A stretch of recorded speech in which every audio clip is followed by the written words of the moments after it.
पता है राजा मौली की फिल्म वाराणसी को लेकर लोग अभी से इतना कॉन्फिडेंट क्यों हैं? कैसे सबको पता है ये फिल्म देसी विदेशी सारे रिकॉर्ड्स को फोड़ने वाली है? जवाब है वो एक शब्द जो इंडियन सिनेमा में राजा मौली के नाम से भी बड़ा है, बाहुबली। फिल्म को रिलीज हुए पूरे होने वाले हैं ऑलमोस्ट 11 साल और इसी खास मौके पे बाहुबली यूनिवर्स से नई सीरीज रिलीज हुई है जिसका टाइटल रखा गया है Baahubali the torch bearer. 30-35 minute के 4 एपिसोड की मिनी सीरीज जो नेटफ्लिक्स पे रिलीज हुई है, जिसमें ओरिजिनल बाहुबली की फुल कास्ट के साथ साथ राजा मौली खुद आपको कैमरे पे दिखाई देंगे। और अगर आपको इस शो के बारे में नहीं पता तो फटाफट से एक बड़ा रीजन दे देती हूँ आपको इसे अभी तुरंत देखने का, क्योंकि लास्ट एपिसोड के आखिरी 1 मिनट में खुद भल्लाल देव ने वो न्यूज अनाउंस कर दी जिसका पूरी दुनिया बाहुबली 2 के बाद से इंतजार कर रही है। सच्ची बताऊं, 4 एपिसोड का ये शो खुद में बाहुबली पार्ट 3 से कम नहीं है, क्योंकि धीरे धीरे जैसे एपिसोड आगे बढ़ते हैं ऐसी बातें पता चलती हैं जो आज तक कभी बताई नहीं गई। कहानी में बहुत सारे ट्विस्ट आएंगे, इमोशंस आंखों से बह जाएंगे और बाहुबली को फिर से मर के जिंदा भी होना पड़ेगा। कभी सोचा नहीं था बाहुबली को देखने के बराबर इंटरेस्ट आ सकता है ये जानने में कि बाहुबली बनी कैसे, इसको बनाने में कितने सारे चैलेंजेस आए थे और 85 इयर्स में ये पहली तेलुगु पैन इंडिया फिल्म कैसे बन गई। सबसे शॉकिंग चीज जिस पे कानों को भरोसा नहीं हुआ सुनकर वो ये कि फिल्म को पूरा करने में एक वक्त ऐसा भी आ गया था जब फिल्म के प्रोड्यूसर ने ऑलमोस्ट अपना घर बेच दिया था, उनका परिवार सड़क पे आ सकता था। आपको क्या लगता है 2010 में आज से 16 साल पीछे 400 करोड़ एक तेलुगु फिल्म पे लगाना मजाक की बात है? 2026 में ये सेम फिगर 1200-1500 करोड़ के आसपास बैठेगा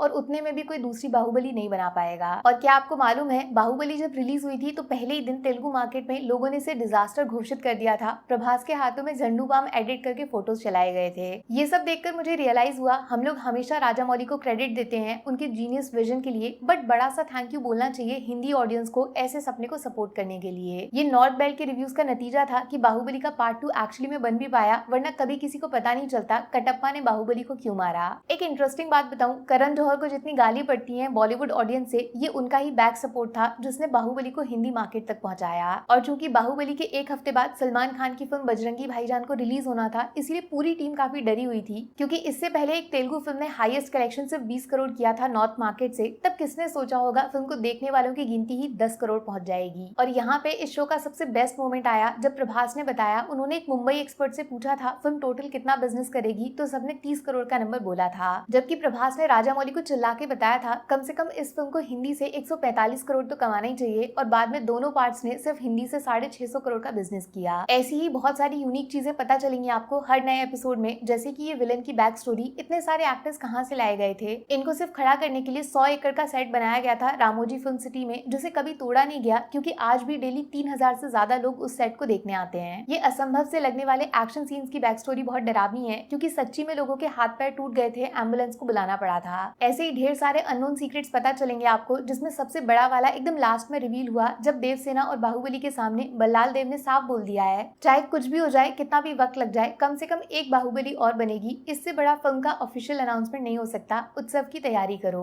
और इसी की तरफ एक कदम आगे बढ़ाएगा बाहुबली यूनिवर्स अपनी नेक्स्ट फिल्म इटर्नल वॉर के पार्ट 1 के साथ, जो 2027 के शुरू के 6 महीने में रिलीज होगी। वाराणसी के बाद Baahubali part 3 Rajamouli the genius के दिमाग से जरूर बाहर आएगा, इसीलिए आज से जिम जाना शुरू कर दो, सेब संतरे खाओ, योगा का आसन लगाओ, पता नहीं कब तक जिंदा रहना पड़ेगा एक आखिरी बार प्रभास को इस ड्रेस में फिर से देखने के लिए।